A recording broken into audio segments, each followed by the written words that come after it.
I'm taking a bath, so clean this up. Jack points at the suitcase with his chin. I nodded slightly while holding it. Understood. You should be able to handle this much without being told, seriously. Humph. With a snort, Jack heads to the bathroom. Watching him go, I sighed. I slowly lifted the suitcase. Just then, something fell out with a rustle. What? What's this? Looking down, I saw an envelope at my feet. Wondering what it could be, I opened the envelope. What is this? Inside the envelope were some photos and a divorce paper. The divorce paper was signed by Jack. And in the enclosed photos were a woman and a child. Perhaps this means he wants to leave me because his mistress has had his child. Yes, Jack said to clean this up. Meaning, file this divorce form. This is the happiest gift I've received in a long time. Jack must feel the same way. I need to prepare something in return. A wonderful return gift named revenge. I smiled slightly and carefully slipped the envelope into my pocket. My name is Sarah. I work as an office clerk at a metal processing factory. It's a typical small-town factory job, so neither the salary nor the bonuses are that great. But, living in a small town, I find life relatively easy. Plus, my husband Jack is a business owner. That's another reason I don't find life too hard. Jack's business is a consulting firm. He has clients nationwide, which means he travels a lot. That might be why we don't have any children. Both Jack and I are 38 now. Maybe it's too late for kids now. Lately, that's what I've been starting to think. Still, I have no intention of getting divorced. You can build a happy home even without children. That's what I believe. Nevertheless, I can't say that I'm without worries. Lately, Jack has been distant, and we've been missing each other more often. It's problematic that he relies entirely on my income for living expenses because his job is so demanding. But I believe that together with Jack, we can make it through anything. That's how I've been encouraging myself. There's a reason I think this way. It's because I know what Jack was like in our student days. I met Jack when we were in high school. He was the popular guy in our class. He had leadership qualities, always stepping up during festivals and sports days. If someone made a mistake, Jack would cover for them. He would solve any problems that arose. Jack was someone everyone relied on. On the other hand, I was a plain and quiet girl. I lived my life trying to stay unnoticed. It was almost like that was my goal. But after meeting Jack, for the first time, I decided to try to speak up. During a meeting about the festival, I raised my hand and spoke up for the first time. The festival, our class could do a play. Before I could finish, laughter broke out from around me. That's because most of my classmates were planning to do a cafe. The play must be tough to prepare, right? Memorizing lines and all, it seems troublesome. Amid such remarks, Jack said to the classmates, "Isn't it more rewarding because it's challenging? Besides, it'll be more memorable, for sure." With Jack's words, the atmosphere changed instantly. In the end, our class did a play for the festival. There's no doubt that this event brought me and Jack closer. However, we graduated high school without anything significant happening between us. I got a job at the factory, and Jack went on to university. Years later, at a reunion, we reconnected, which led to dating and eventually marriage. By then, Jack had become the president of a consulting firm. Needless to say, I was envied by everyone.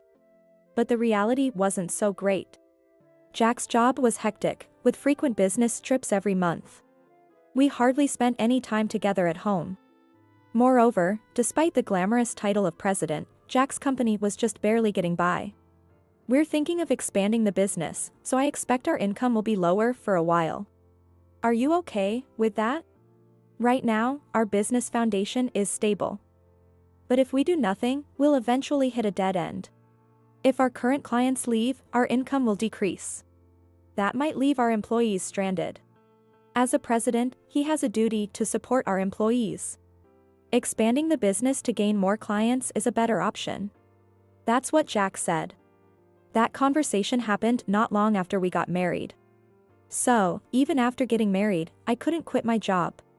On the contrary, my income became the mainstay as Jack's pay was minimal. But I believe we can get through this. Let's keep faith in Jack and keep pushing forward. That's what I've kept telling myself as I continued to work hard. While I devoted myself to my job, I also managed the household chores on my own. Of course, Jack, with his frequent business trips, didn't have time for housework. Moreover, he looked utterly exhausted on his days off. So, I couldn't even ask him to help with the chores on those days. However, balancing work and household chores is a common scene in dual-income households today. In fact, many people are pushing through the same, so I can't say I'm the only one striving hard. But there was more to my responsibilities. I was also helping Jack's parents. My father-in-law ran a small diner. It was an old and beloved local spot, cherished by the community. Because the price is low, the profit is quite small. Still, customers were ceaseless. As the diner was so busy, my mother-in-law started helping with serving the tables. Even then, they were short-handed. That's why I offered my help. So, on weekdays, I worked my clerical job and did housework, and on weekends, I helped out at my in-laws' diner from morning till evening. That was the life I continued to lead. It was challenging, but fulfilling. And the food my father-in-law cooked was delicious. I even learned some recipes during breaks from work. So, I didn't mind helping out at the diner itself. Yet, there were times I wanted a break. Still, I couldn't say I needed a rest to my in-laws. There was a reason for this. I had set it up as if I was volunteering to help. Sarah, you work as a clerk during the week, don't you? You don't have to force yourself to help. No, I do it because I like to. That's what I told my in-laws. But the truth was a bit different. Actually, Jack had asked me to help his parents. Needless to say, I initially refused. Working even on weekends is a bit much. I really feel sorry, but I'm worried about Dad and Mom. His parents had continued to work at the diner almost without breaks. Now over 60, their bodies were starting to decline. Lately, they often complained of aches and pains, and Jack seemed very concerned. So, could you go and keep an eye on them at the diner? But I'm working on weekdays, and there are all the household chores to catch up on the weekend, right? Then we'll hire a housekeeper. Doing that would jeopardize our household finances. It would be better to just hire a part-time worker for the diner. After much deliberation, I agreed to help. But this decision was a big mistake. I only realized that recently. It was about 6 months ago. There's a bit of work left, so I'll clear that up first. Then, I'll prepare dinner. You're always a big help. Thank you. Having returned from work, I had such a conversation with Jack and started preparing dinner as usual. A little while later, as I was about to ask Jack about the seasoning of the meal. As I was about to knock on Jack's room, I heard his voice from inside. Just give up already, Dad. How long are you planning to keep running that filthy diner? I was shocked by Jack's words. But what he said next was even more unbelievable. It's just earning peanuts, right? You better just quit. Peanuts, that's a lie, Jack. Stunned, I lowered my hand without knocking. Or is it because of our housekeeper that you're making any money? Just as Jack said that, I heard my father-in-law's voice over the phone. What do you think Sarah is? You need to stop this nonsense. His voice was faint, but somehow it reached my ears clearly. Tears suddenly started to overflow. It was because I had learned about Jack's true nature and my father-in-law's kindness. So, Jack wasn't worried about his parents after all. He just wanted to keep an eye on them. And I was the one assigned to monitor them. To Jack, I was just a convenient housekeeper. Anger welled up along with frustration. I'm definitely getting a divorce. I resolved to divorce Jack. However, getting a divorce suddenly is difficult. If I bring it up, it will only work against me. First, I need to gather evidence that will be advantageous in a divorce. I could ask my father-in-law to testify about their recent conversation. But that alone might not be enough. If there's something decisive. From that day, I decided to closely monitor Jack's actions. Meanwhile, I acted as usual. I did as Jack said, pretending to know nothing. Whether it was a good thing or not, Jack did not notice anything and interacted with me as usual. Sarah, can you prepare a gift? I'd like it to be baby items. Baby items? Why? Do you remember Henry, who came to our wedding? He's an employee at my company. His subordinate Henry had just had a baby. He wanted to prepare a gift. But he's too busy with work to go shopping for it. He wants to hand it over before his business trip this weekend, so he asked me to buy it tomorrow. Got it. Anything specific? No, I trust your taste. You'll know what's necessary after childbirth.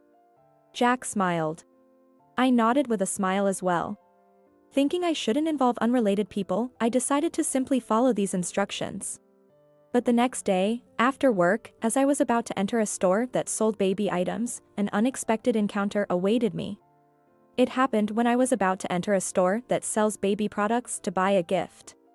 Suddenly, someone called out to me from behind. Sarah, right?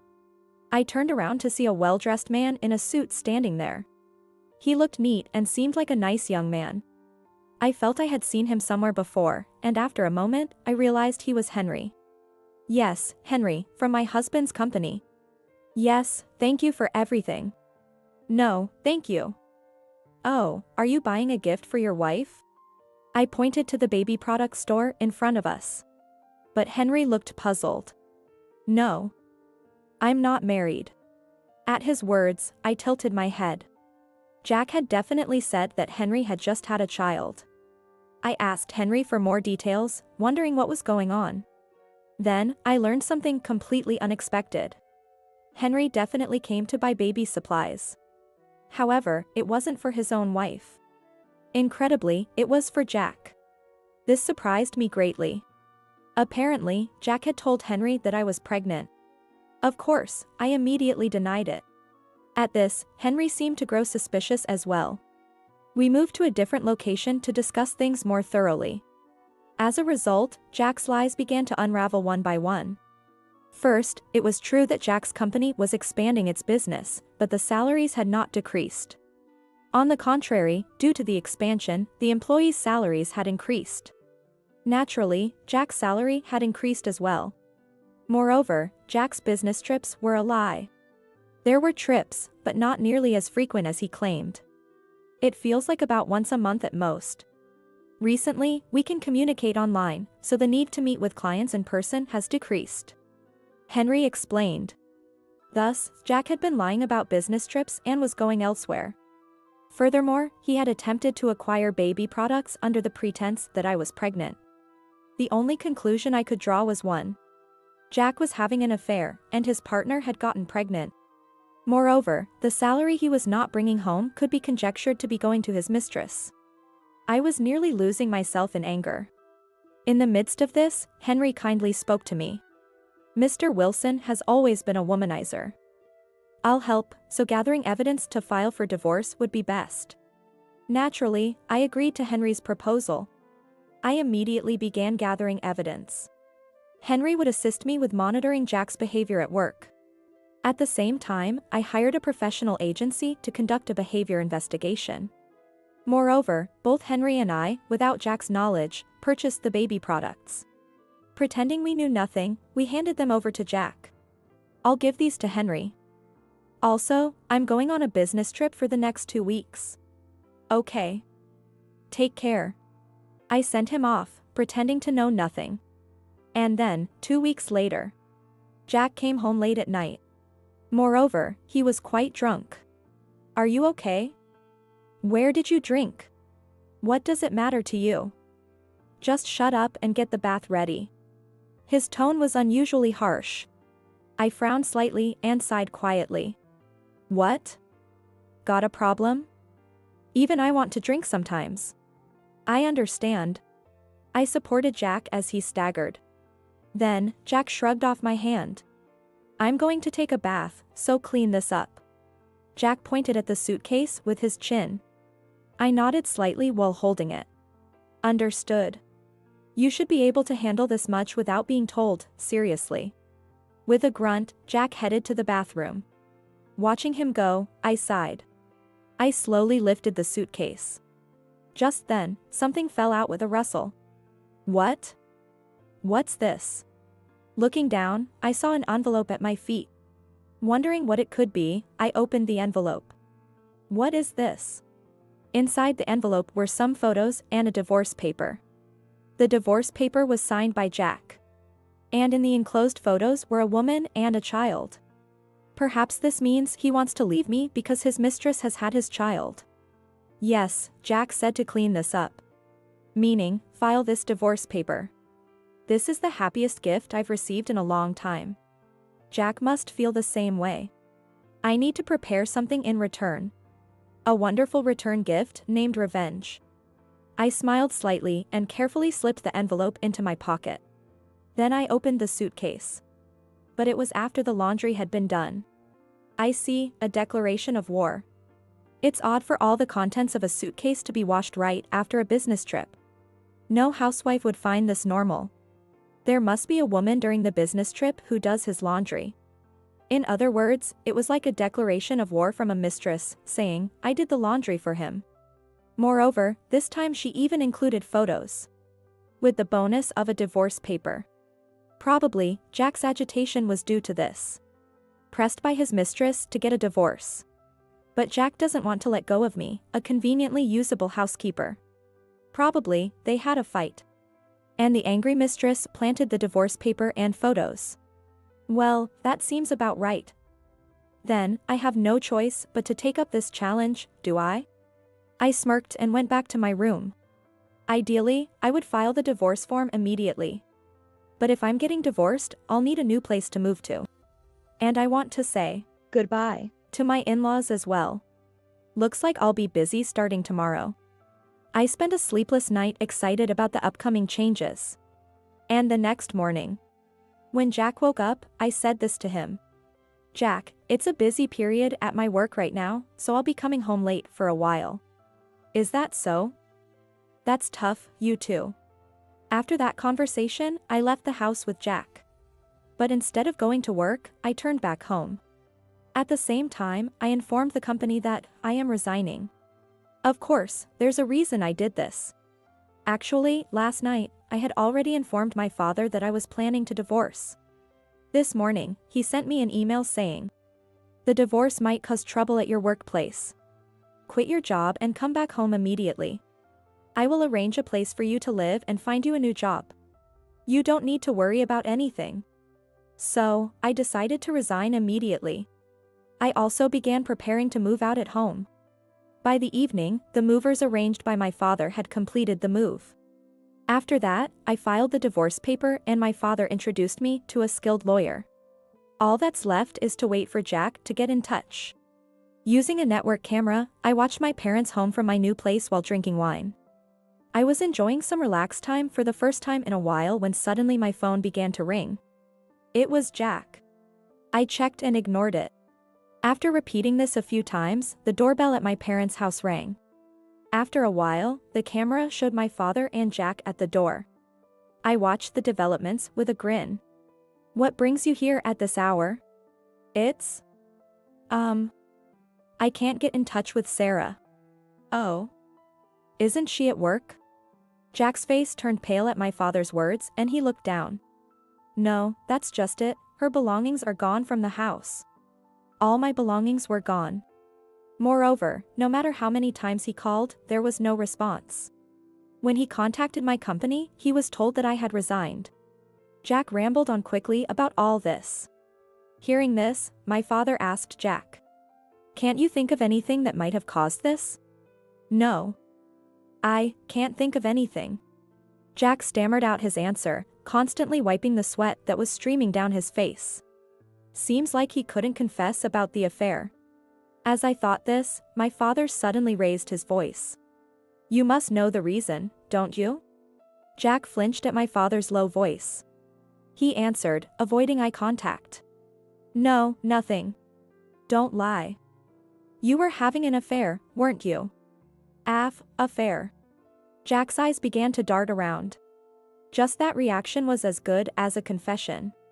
Yet, my father didn't let up his questioning. He stared at Jack intently and continued in a strong tone. Do you want to see the evidence, or would you rather confess yourself? Which will it be? Yikes. I'm sorry. It was just a momentary lapse. Please don't tell Sarah. Stop it. You don't have the right or the qualifications to say that. At my father's stern rebuke, Jack fell silent. As my father stared at the subdued Jack, he said firmly, "Anyway, Sarah intends to divorce you." What? Wait, please. It's no use telling me. If Sarah talks that she wants you to return money which she had been paying for you, just agree to it, got it? Yes. Jack replied in a small voice. Of course, I was laughing heartily in front of the camera. Seeing Jack trudge back home lifted my spirits a bit. Well, this isn't over yet. I muttered as I picked up my phone. Needless to say, I called my father-in-law. I informed him that I had filed for divorce. So, I've filed the divorce papers. That idiot son, what is he doing? My father-in-law began to rage over the phone. As I calmed him down, I made a request. So, can you help me? Understood. He has caused enough trouble, I won't hold back my assistance. Thus, I secured the cooperation of my father-in-law. The following day, I called Jack during the lunch break. I expected him to pick up immediately, but he didn't. What was all that calling about? As soon as Jack realized I was gone, he had bombarded me with calls. Yet, when I tried to contact him, he showed no sign of answering. Last night, my father had told him to agree to discuss the alimony. Looks like he's prepared for a total resistance. Annoyed, I quickly changed my clothes. Then I took a taxi to Jack's company. When I entered the office, Jack noticed and darted out from the back room. What are you doing here, Sarah? What? I came to discuss our divorce. You wouldn't answer your phone. I purposely raised my voice. Naturally, the entire office turned their gaze toward us. Hey, don't shout like that here. Are you scared your employees will find out about the affair? Or is it because you lied about me being pregnant? At that, the office began to buzz. Jack had reportedly announced to the office that I was pregnant. I had learned this from Henry. He seemed happy as he talked about it during a company-wide morning assembly. So, me denying being pregnant here would expose Jack's lie. As Jack began to receive cold looks from his employees, he led me outside the office. Oh. Decided to agree to discuss the alimony? Let's change the location for now. Jack was visibly irritated. He then took me to a nearby cafe. Jack ordered some items and dismissed the waitress before he started complaining in a low voice. What are you trying to do? Do you want to disgrace me? If you do things like that, I won't have a leg to stand on. Huh? It's your own fault for lying. Why did you lie in the first place? When I asked this, Jack suddenly fell silent. Always quick to go quiet when things get tough for him. I've already filed for divorce, so. What? You filed for divorce? How? Don't tell me, you forged it? Jack smirked as if he'd found a loophole. But I replied coolly. Oh. It was in your suitcase. Along with the mistress's photo. As I smiled, Jack looked startled. Apparently, something clicked for him. At that moment, I made a phone call to someone. I gave them our location and asked them to come over. Who are you calling? Someone to help with the discussion. They'll be here soon, so we can continue then. It seems they had been waiting nearby. The person entered the cafe within a few minutes. Jack's face turned pale immediately. Soon, the person stood trembling before Jack. So, Jack, you've been unfaithful? Mom, no, it's not what it seems. The person who entered was my mother-in-law. My father-in-law was also with her. This was exactly what I had requested from my father-in-law the previous day. I wanted my mother-in-law to back me up when Jack complained. Jack might act arrogantly towards his father, but he's always been submissive to his mother. My mother-in-law is a woman of strong moral fiber and can be described as very serious. Because she was like that, it seems Jack was often scolded as a child. Even now, he is apparently afraid of his mother. Yet, why would he cheat? It should have been clear that he would be scolded if found out. It's baffling what he was thinking. While I was pondering this, Jack was being scolded by his mother right in front of me. What on earth were you thinking, you? But. I said it's not like that. What's not like that? I've heard it from Sarah. And I've seen the results of the investigation into your behavior, look. Bang. My mother-in-law slammed an envelope on the table. It contained the results of Jack's private investigation that I had provided. I've seen it too, and the affair is undeniable. Shut up, Dad. Jack yelled at his father. But his mother quickly intervened. You be quiet. Before you yell at us, you should be apologizing to Sarah. Ah. Come on. Apologize now. My mother-in-law pressed Jack in a stern voice. Jack quickly looked away. At that moment, my mother-in-law's anger exploded. She grabbed Jack by the neck and forced him to apologize on the spot. I'm sorry.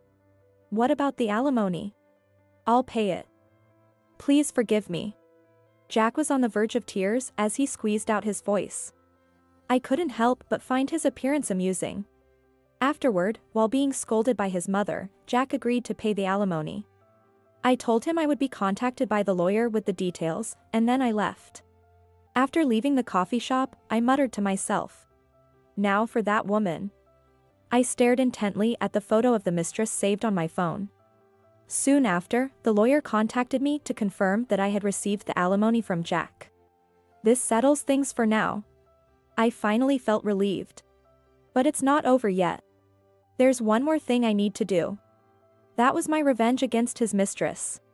The retaliation is scheduled for a few days later. I excitedly waited for the day to come. Before I knew it, several days had passed, and the day arrived. I tried to calm my restless feelings as I headed to the place. It was the venue for a business networking event. This time, the Chamber of Commerce was hosting. I casually greeted people and first looked for Jack. Soon after, I found him and approached him from behind. It's been a while, Jack. What? Sarah. Why are you at a business networking event? Surprised, Jack looked at the business card I handed him. He looked at it intently and then exclaimed in surprise. I've become the owner of a real estate rental business. So I hope we can get along. What do you mean? What? I just took over from my father. I replied with a smile. Meanwhile, Jack looked puzzled and asked back. Wait, wasn't your dad a taxi driver? So I thought.